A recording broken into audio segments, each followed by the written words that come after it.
Hello, I'm back. Again, I'm going to read Your Dog's Way Home, chapter 14. I'm just going to read one chapter. I'm so sorry that I can't read you two chapter by two chapters, but since it's so long and the iPad can't hold that lot, so I'm just going to read chapter 14, and that's it.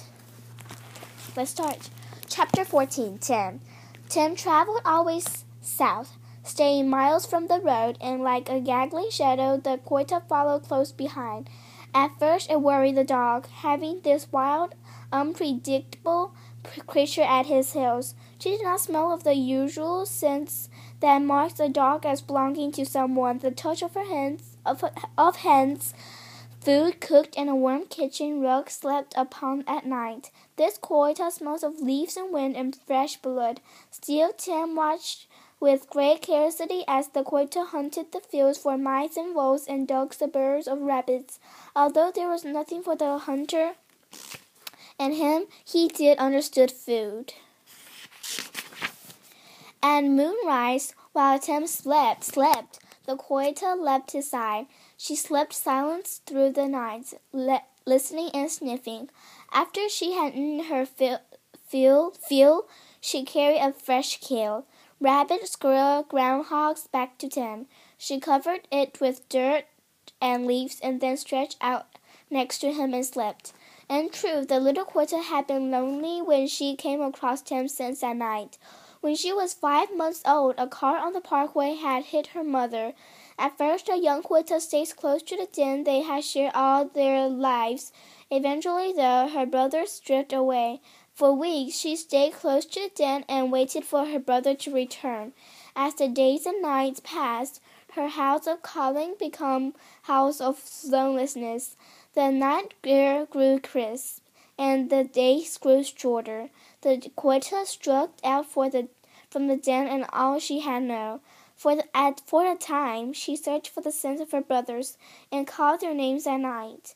As days turned to weeks, she lost a specific memory of her family. She knew only that she was alone, and the desire not to be alone drove her. In this way, she followed him along the narrow deer trails days after days, away heading south. It didn't matter to her which direction they traveled, as long as they were together. Oh, there was still the puppy and the quotas. Often she had circled wide around Tim, just out of sight, and waited from him. As Tim passed, the quotas pounced from beside tree or bush. When Tim stopped to rest, she snipped and bowed in an invitation to play. Tim rebuffed her every time. He was a dog on his way home. Tim and the quota worked their way steadily south, descending into the flats of the Alder Creek drainage. The hunting was good, the weather cool and fine. Tim felt stronger than he had since the accident. After crisscrossed Alder Creek for several miles, they arrived at the banks of the James River. This was no narrow, trembling creek. Tim had grown used to crossing those. The James River was wide and slow and deep.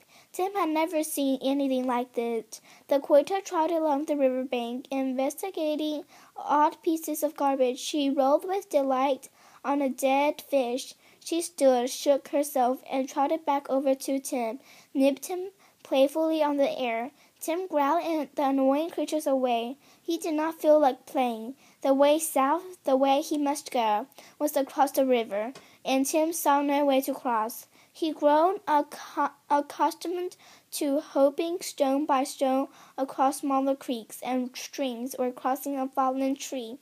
But this river was too far too wide for even the tallest hemlock to span. After an hour of searching for a place to cross, Tim collapsed in the shade, tired and disappointed. He sighed and watched, brown eyes full of misery as the river lumbered past. A hawk circled lazily above a small spit of land in the middle of the river. A squirrel chattered in the branches above Tim. The quota stretched out beside her friend as close as she dared and closed her eyes. And 3 miles to the west, a raven called from the top of the James River Bridge, arching easily across the river. Late afternoon, Tim rose. The need to go south was stronger than ever. He whined. It was time to see his girl. Time to hear her call, "Tim, come on, Tim." The Quetta woke and followed the dog gaze across the river. She shook herself and then waded into the water. The Quetta was a naturally fearless swimmer. Her mother had taught her and her brother early and well. She paddled easily in the deep water, back high, tail streaming behind her like a rudder. She scrambled back up to shore and called to Tim. Tim whined and took one tentative step toward the river. He raised his nose to the wind. Surely the Quetta was wrong. Surely there must be another way to cross. The Quetta called to him again and then waded out in the river. She swam out and circled back. Tim took 2 steps closer to the water edge, whimpering. There is no more pitiful thing in this whole wide world than a dog torn between what he needs and what he fears. The Quetta struck out for a small spit of land in the middle of the rivers, whining, crouching to a billiard crowd. Tim crept into the water. Tim was not natural swimmer. His back and hips sank below the surface. He strained to keep his head above the sword and slap of water. His long, thick coat billowed around him. Still, it was not as bad as he feared, until the current caught him. Tim thrashed with all his might to keep his head just above the surface. His front paws beat against the current. He cries out. Where were the rescue arms of his girl? Where was his safe home? The Quetta had just pulled herself onto the shore of the small island when she heard Tim's cry. The Quetta sat on the shore, head cocked to one side. Why was her friend not coming to the island? The Quetta yet perhaps he didn't see her. The current quickened. The placid river became a turbulent concoction of water and rocks. The current caught him like a piece of discarded paper, swirling and plunging his body downstream. Water rushed up his nose, bringing back a full flood of memories from that day, weeks, and many miles ago. Again and again, the rolling water grabbed him in a fierce hold, dashing him against rocks and boulders. But no matter how the rivers tried to device him, Tim stayed true to his southern journey. His shoulder clipped a rock, spinning his downward. Water filled his lungs. Grayness closed over him. He could no longer tell the murky river's dip from the sky. His legs became heavy, all but useless. The Quetta watched with growing alarm as the current swept Tim away from the island. She raced along the shore, trying to keep her friend in sight. Tim's head disappeared beneath the water. She yelped and called to her friend. She launched herself and struck out for the fast-moving current. A feeling of utter hopelessness gripped the dog. He was tired, so very tired. He no longer knew the way home. Then he remembered, almost as if the girl were nearby, calling to him, "Tim, come here, Tim." The Shochi drove his forelegs with more strength than he ever imagined having. Somewhere his girl was calling, and he must go to her. As Tim's head broke the surface, he was aware of 2 things, air and the Quettas. The Quettas paddled hard against Tim, turning him upstream. She knew how to angle her body toward the calm water close to shore. She and her brother had made a game of it in the long, hot days of summer. Calling on all her skill and strength, she used her body to raise Tim and steer them slowly to shore. Just as she felt she could swim no further, the current calmed to stillness. Her paws touched a sandy bottom. They had made a cross together. Tim had barely the strength to pull himself clear of the water edge. His small body was battered and bruised. The weight of the water in his coat was almost too much to bear.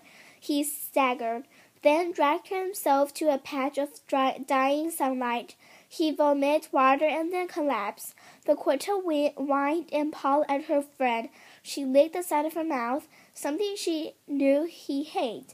Even his scrambling and snapping was better than this, but Tim didn't move. He didn't open his eyes.